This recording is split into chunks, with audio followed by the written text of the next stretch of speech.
அனைவருக்கும் வணக்கங்க. இதை நான் ரொம்ப வெறுப்போட கோபத்தோடு போடுற பதிவு, சரிங்களா? இது எல்லாருமே விழிப்புணர்வோடு இருக்கிறதுக்காக நான் போடுற பதிவு. தயவு செஞ்சு முடிஞ்ச அளவுக்கு ஷேர் பண்ணுங்கள். காதலை வச்சுக்கிட்டு இப்படி கேவலமான செயலை செஞ்சு காதல்னாலே ஒரு வெறுப்பை உண்டாக்கிட்டீங்க. அசிங்கமாக இல்லை? என்ன பண்ணி வச்சுருக்கடா எரும மாடு? ஏங்க இங்கே பாருங்கள், ஒரு டீச்சருங்க, சரிங்களா? அதுவும் விளையாட்டுத் துறையில் மேல் டீச்சராக இருக்கிற ஒருத்தர் என்னங்க பண்ணி வச்சுருக்காருன்னு தெரியுமாங்க? அவன் விளையாட்டு சொல்லித்தர அந்த ஸ்டூடெண்ட் கிட்டேயே தப்பாக நடந்து ஆசை வார்த்தை பேசி அவனுக்கு 45 வயசு, இந்த பொண்ணுக்கு 25 வயசுங்க. இந்த பொண்ணு பார்த்திங்கன்னா அவனை விட 20 வயசு சின்ன பொண்ணு. மார்க்கில் கை வச்சிருவேன், ஏதேதோ மிரட்டி ஆசை வார்த்தை பேசி உன்னை கல்யாணம் பண்ணிக்கிறேன், நீ என் உயிரை எல்லாத்தையும் சொல்லி அந்த பொண்ணை அனுபவித்து வயிற்றில் ஒரு பிள்ளைய கொடுத்துருக்காங்க, சரிங்களா? பிள்ளைய கொடுத்துட்டு அதுக்கப்புறம் பார்த்திங்கன்னா வா நம்ம போய், அப்போது இந்த பொண்ணு ஃபோன் பண்ணி சொல்லியிருக்கா அந்த மாதிரி அவன்கிட்ட, இந்த மாதிரி நான் மாசமாக இருக்கேன், உன்னை பார்க்கணுன்னு எனக்கு ஃபோன்லாம் எதுக்கு பண்ணுற, இந்த மாதிரி பண்ணாத. அவள் சொல்லியிருக்க அவங்க கூட பேச பிடிக்கல, அப்போ கூட வாங்க போங்கன்னு தான் பேசுகிறாள். இந்த மாதிரி பேச பிடிக்கலங்க, இருந்தாலுமே இந்த மாதிரி நான் மாசமாக இருக்கேன், எனக்கு ஒரு வழி சொல்லுங்கன்னு கேட்குறா. நான் வரேன், எதுவாக இருந்தாலும் வந்து பேசிக்கலாம், இப்படி ஃபோன் பண்ணாத, என் வாழ்க்கையே பிரச்சனையாயிடும், ஃபோனை வெயின்னு வச்சுருக்கான். அதுக்கப்புறம் நேரில் போய் பார்த்துருக்கான் அந்த பொண்ணை. பார்த்தம்போது இந்த மாதிரி, நீ மாசமாக இருக்கல, வா நான் ஒரு ஐடியா சொல்கிறேன், கருவை கலைச்சிரு, ஏன்னா நான் உன்னை கைவிட மாட்டேன், நீ தான் என் உயிர். இந்த மாதிரி எனக்கு திருமணமாகி 1 மாதம் ஆயிடுச்சு. இந்த மாதிரி பார்த்தியானா நீ இப்போ இந்த மாதிரி மாசமாக இருக்கிற விஷயம் வெளியே தெரிஞ்சிச்சுன்னா நான் வேலை செய்கிற கவர்மெண்ட் வேலைக்கே எனக்கு பிரச்சனையாயிடும், வேலையை விட்டு எடுத்துருவாங்க. என் குடும்பத்தில் இப்போ கல்யாணம் ஆயிருக்கு இல்லையா, அவளுக்கு தெரிஞ்சாலும் பிரச்சனையாயிடும், என் வாழ்க்கையே நாசமாக போயிடும் சொல்லி ஹாஸ்பிட்டல் கூப்பிட்டு போயிருக்கான். ஒரு ப்ரைவேட் ஹாஸ்பிட்டலில் சேர்த்து அட்மிட் பண்ணியிருக்கான் அந்த பொண்ணை.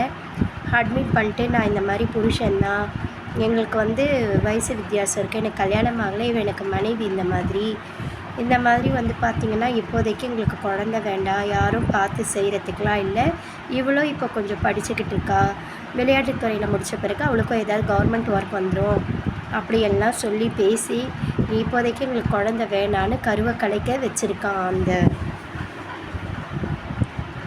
என்ன சொல்கிறது மிருகம். சரின்னு சொல்லிவிட்டு அவங்களும் கருவை கலைச்சிருக்காங்க. கருவை கலைச்ச உடனே ரொம்ப ப்ளீடிங் அதிகமாக இருக்குது. இந்த மாதிரி இங்கே வச்சு எங்களால் இதுக்கு மேலே ட்ரீட்மெண்ட் கொடுக்க முடியாது, ஏன்னா ப்ளீடிங் ரொம்ப அதிகமாக போகுது, எங்கள் கிட்ட அந்தளவுக்கு ட்ரீட்மெண்ட் கொடுக்குற அளவுக்கு இங்கே எதுவுமே இல்லை, கவர்மெண்ட் ஹாஸ்பிட்டலுக்கு எடுத்துகிட்டு போங்க, நிறைய எக்யூப்மெண்ட்ஸ் எல்லாம் இருக்குதுன்னு சொல்லியிருக்காங்க. அந்த பொண்ணு மறுத்திருக்கான், இவனும் மறுத்திருக்கான். எங்களால் பார்த்திங்கன்னா கவர்மெண்ட் ஹாஸ்பிட்டல் போக முடியாது, இங்கே வச்சு என்ன பண்ண முடியுமோ பண்ணுங்கன்னு.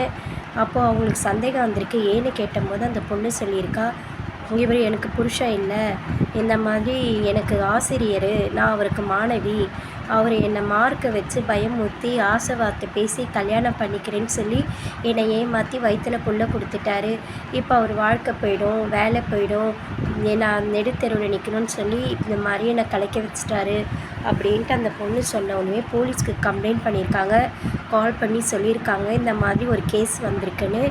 உடனே போலீஸ் ஆக்ஷன் எடுத்து அந்த பொண்ணை ட்ரீட்மெண்ட்டுக்காக கவர்மெண்ட் ஹாஸ்பிட்டலில் கூப்பிட்டு போய் வச்சோம். ட்ரீட்மெண்ட்டு என்ன சொல்கிறது, அந்த பொண்ணுக்கு ப்ளீடிங் நிற்காமல் நிறைய ரத்தம் போய் இறந்து போயிட்டா. இப்போ நான் இங்கே ஒன்று தான் கேட்பேன், இந்த மிருகம் இருக்கு இல்லையா, காதல்லாம் என்னங்க? ஒருத்தி வாழ்க்கை என்ன சொல்கிறது, நம்மளை மாதிரியே குணம் இருக்குது, நம்மளை மாதிரியே இவ இருக்கா, நம்மக்கிட்ட இருக்கிற அத்தனை குணமும் இருக்குது, இவ தான் நம்மளுக்கு வாழ்க்கை துணைன்னு சொல்லி என்ன நினைக்கக்கூடியது தான் காதல், சரிங்களா? அவள் கையை பிடிச்ச கையால் அவளை மனசார நினச்ச மனசால் வேறு யாரையுமே நினைக்கவே முடியாதுங்க. அதுதாங்க பரிசுத்தமான காதல். உடல் ரீதியாகவும் மன ரீதியாகவும் உறுதியாக இவ தான் எனக்குன்னு மனசில் நினச்சி எல்லாத்தையும் செய்த பிறகு அடுத்தவங்க மூச்சை காற்று கூட படாமல் பரிசுத்தமாக வாழ்கிறது தான் மனிதநேய மிக்க காதல், தெய்வீக காதல். சரிங்களா? ஒருத்தங்களுடைய மூச்சு காற்று கூட நம்மகிட்ட படக்கூடாது. ஒரு விரல் கூட நம்ம மற்றவங்களை சீண்டிடக்கூடாது. இதுதான் உண்மையான காதல், மனிதநேய மிக்க காதல், உயர்ந்த காதல். ஆனால் இங்கே காதல்ன்ற பேரில் என்னங்க பண்ணிச்சிருக்கீங்க? இப்போ அவனால் நிறைய பேர் மாணவிகள் பார்த்திங்கன்னா அவன் தப்பான வழியில் பயன்படுத்தியிருக்கான். இப்போது கொஞ்சம் யோசிச்சு பாருங்களேன். இப்போ புதுசாக கல்யாணம் ஆகிருக்கலாம், அந்த 1 மாதம் ஆகிருக்கு அந்த பொண்ணுடைய நிலைமை என்னங்க?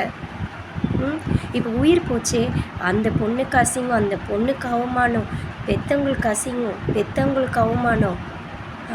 இப்போது கல்யாணமாகி நிற்குதே, அந்த பொண்ணை எவ்வளோ பேர் எவ்வளோ கேள்வி கேட்பாங்க. அந்த பொண்ணு வாழ்க்கை என்னங்க? அதுக்கு யார் பதில் சொல்கிறது? உயிர் போன பொண்ணுக்கு 2 உயிர் போயிருக்கு. வயிற்றில் இருக்கிற குழந்தை, அந்த பொண்ணு, நிறைய பெண்களுடைய வாழ்க்கையை இவன் விளையாடி வச்சுருக்கான். இதெல்லாம் மிருகத்தை விட கொடுமையான செயல். நான் எப்படி சொல்லனே செயல். இதுங்கெல்லாம் மனுஷனே சேர்த்தே இல்லை, மிருக ஜென்மம், கொடூரமான மிருக ஜென்மம். சத்தியமாக நான் சொல்லுவேன். இப்போது அந்த பொண்ணுக்கு வாழ்க்கை பாருங்கள் எப்படி ஆயிடுச்சுன்னு. இப்போ அந்த பொண்ணை எவ்வளோ பேர் எவ்வளோ கேள்வி கேட்டு எவ்வளோ அசிங்கப்படுத்தி எல்லாமே பண்ணுவாங்க. இப்போ அந்த பொண்ணு வாழ்க்கையும் எவ்வளோ கேள்விக்குறியாக இருக்குங்க. இப்போ அவன் பாட்டுன்னு போய் கம்பி அண்ணிட்டாங்க, புழல் ஜெயிலில் இருக்காங்க. மற்றவங்களுக்கெல்லாம் என்னங்க பொறுப்பு? யாருங்க பதில் சொல்லுவா? தெய்வ செஞ்சு சொல்கிற காதல்ன்ற பேரில் இந்த காமம் வெறி பிடிச்சி சுற்றுறது, காதலை கொச்சப்படுத்துறது, அசிங்கப்படுத்துறதுலாம் பண்ணாதீங்க. காதல் ரொம்ப புனிதமானது. சரிங்களா? காதலுக்கு இப்போ ஒரு விலையை வச்சு அதுக்கு ஒரு சாயத்தை ஒன்று பூசிக்கிட்டீங்க. காதல் என்றைக்குமே சரி காமத்தில் சேர்ந்ததில்லை. காதல் மனதளவில் சேர்ந்தது. அன்பு, கருணை, பண்பு, இரக்கம், விட்டு கொடுத்தல், புரிதல், இதுதான் காதல். சரிங்களா? இங்கே தயவு செஞ்சு காதலை கொச்சப்படுத்தாதீங்க.